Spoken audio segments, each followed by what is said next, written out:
بسم اللہ الرحمن الرحیم۔ شروع اللہ کے نام سے جو بڑا مہربان اور نہایت رحم کرنے والا ہے۔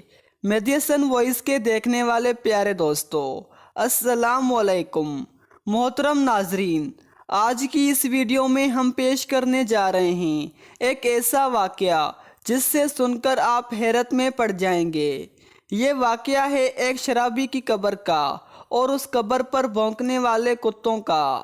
اس کہانی کو مکمل طور پر سمجھنے کے لیے اس ویڈیو کو مکمل دیکھیں۔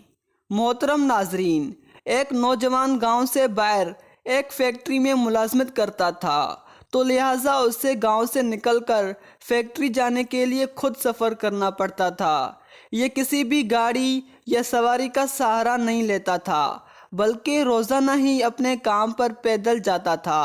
اس کا یہ کہنا تھا کہ یوں پیدل جانے سے میری ورزش ہو جاتی ہے اور انسان تندرست رہتا ہے، چونکہ ان کا گزر گاؤں کے کھیتوں اور ہریالی میں سے ہوتا تھا اور یہ خود کو طاقتور سمجھتا تھا۔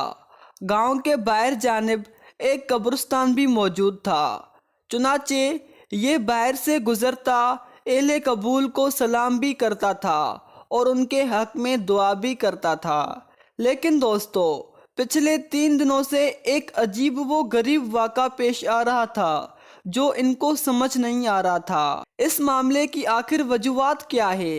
پچھلے روز تو ایسا کبھی نہیں ہوا تھا، کیونکہ اس کو تقریباً 10 سال کا عرصہ گزر چکا تھا، کیونکہ وہ روزانہ فیکٹری جاتے ہوئے اس قبرستان سے گزرا کرتا تھا اور شام کو فیکٹری سے گھر آتے ہوئے بھی اس قبرستان سے گزرا کرتا تھا۔ دوستوں، کچھ یوں ہو رہا تھا کہ جب بھی وہ پچھلے 3 دنوں سے قبرستان سے گزرتا، قبرستان کے اندر سے کتوں کے بھونکنے کی آواز آئی۔ چنانچہ وہ پریشان تو تھا، قبرستان کے اندر ہمارے کتے تو ہوتے ہیں، لیکن وہ اتنی زور سے بھونکتے تو نہیں ہیں اور نہ ہی اتنا شور مچاتے ہیں، کیونکہ قبرستان کو ویسے بھی شیر خاموشہ کہا جاتا ہے، تو یہ شیر خاموشہ کے اندر کتے اتنا شور کیوں مچاتے ہیں؟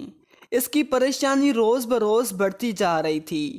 اب مسلسل 3 دن گزر چکے تھے، چنانچہ اس نوجوان شخص نے فیصلہ کیا کہ وہ قبرستان کے اندر داخل ہوگا اور دیکھے گا آخر کس جگہ پر کتے بھونک رہے تھے اور آخر مسئلہ کیا ہے۔ ایک دن جب وہ قبرستان کے باہر سے گزر رہا تھا تو معمول کے مطابق کتے بھونکنے لگے۔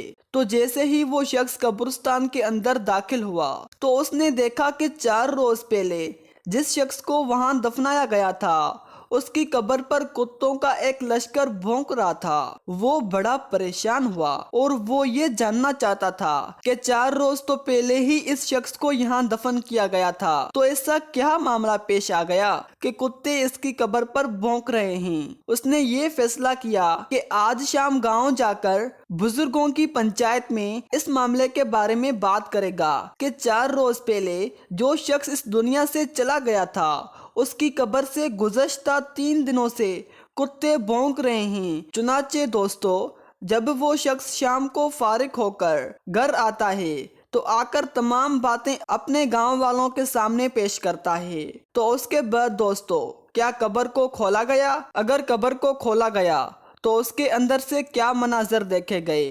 جو مناظر دیکھے گئے ان سے گاؤں والوں کو کیا عبرت حاصل ہوئی؟ تو دوستو، گاؤں کے بزرگوں نے یہ فیصلہ کیا کہ کسی عالم یا مفتی سے مشورہ کیا جائے کہ کیا ایسی صورتحال میں قبر کو کھولا جائے اور قبر کو کھولنا جائز بھی ہے یا نہیں۔ مولوی صاحبان کے علاوہ ان کے گھر والوں سے اجازت لینی بھی ضروری تھی۔ تو تمام بزرگ ان کے گھر پہنچے، یہ سارا ماجرا بیان کیا کہ اس کی طرف سے پچھلے 4 روز سے کتوں کے بھونکنے کی آواز آ رہی ہے، تو اس قبر کو کھول کر دیکھنا چاہیے کہ آخر ماجرا کیا ہے۔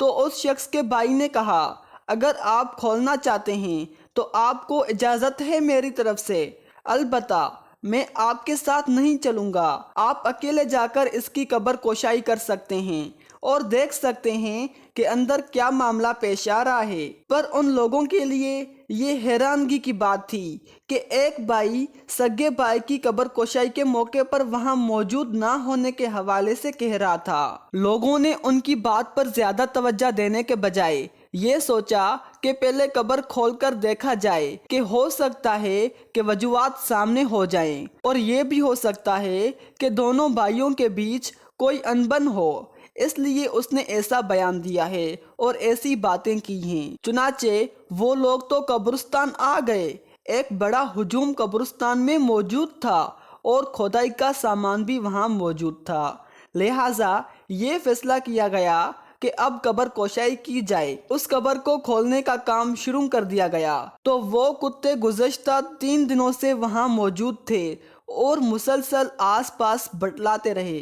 جیسے ہی قبر کو کھولا گیا، ایسا حیران کن اور دہشت گرد مناظر سامنے آیا کہ جس نے سب کے ہوش اڑا دیے۔ اس قبر کے مٹی کو ہٹایا گیا تو دیکھا کہ اس قبر کے مردے کو سوہر کھا رہے ہیں، جن کا دین اسلام میں نام لینا بھی جائز نہیں ہے۔ تو یہ منظر دیکھ کر وہاں پر موجودہ لوگوں کی چیخیں نکل گئی اور لوگ فوراً اپنے گھر کو واپس بھاگے۔ چنانچہ لوگوں نے یہ سوچا کہ اب ان کی قبر کو جلد سے جلد بند کیا جائے، لیکن سوال یہ تھا کہ اس شخص نے ایسا کیا گناہ کیا تھا کہ اس کو قبر میں ایسی سزا دی جا رہی تھی۔ گاؤں کے تمام لوگ اس کے بھائی کے گھر گئے اور سوال کیا کہ آخر تمہارے بھائی نے ایسا کیا گناہ کیا تھا کہ اس کو اتنا سخت عذاب نازل ہوا ہے کہ اس کے مرنے کے بعد صرف 3 دن کے اندر ہی اسے سور کھا رہے ہیں اور اس کی قبر پر کتے کھڑے ہو کر بھونک رہے ہیں۔ تو وہ شخص کہنے لگا، میں جانتا تھا کہ آپ کی آنکھوں کے آگے